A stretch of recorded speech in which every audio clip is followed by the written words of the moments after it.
วิชาการด้านพยาธิไข้หลังได้แลกเปลี่ยนในการบริการเบิ่งแยงคนเจ็บในสถานที่บริการสาธารณสุขเพื่อยกสูงคุณภาพการบริการและการรักษาสุขภาพของประชาชนลาวบรรดาเผ่า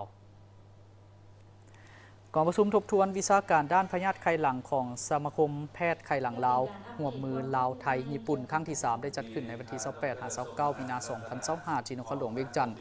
โดยการเป็นประธานของดร.สมนารัตนา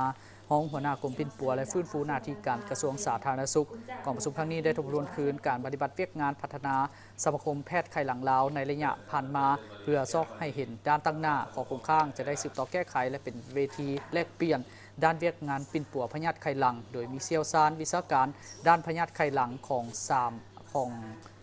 มาคมแพทย์ไข้หลังลาวไทยญี่ปุ่นและเปลี่ยนประสบการณ์ระหว่างนักวิทยากรผู้ที่มีประสบการณ์ด้านการแพทย์พยาธิไข้หลังมีเนื้อในที่หลากหลายด้านการพัฒนาวิทยาศาสตร์การแพทย์การดูแลคนเจ็บพยาธิไข้หลังคนเจ็บไข้หลังสุดโทรมซ้ำเพื่อที่บ่ทันได้ฟอกเลือดแล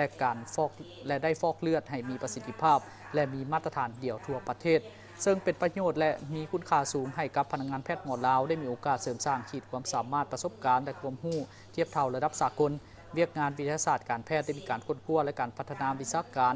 ในการบ่งมติและการปิ่นปัวด้วยวิธีการต่างๆอย่างบ่หยุดยั้งเห็นได้ว่าเวียกงานวิทยาศาสตร์การแพทย์มีความสำคัญและเป็นประโยชน์อย่างยิ่งต่อกับเวียกงานสาธารณสุขเวียกงานส่งเสริมให้พนักงานในกรุงเทพสาธารณสุขสามารถนำเอาผลการค้นคว้าวิทยาศาสตร์มาปรับใช้ในการปฏิบัติตัวจริงนอกนั้นพนักงานแพทย์หมอยังสามารถเหตุการค้นคว้าได้ด้วยตนเองและเผยแพร่ผลการค้นคว้าที่เป็นประโยชน์ถูกตามหลักจริยธรรมแพทย์ให้กับสังคม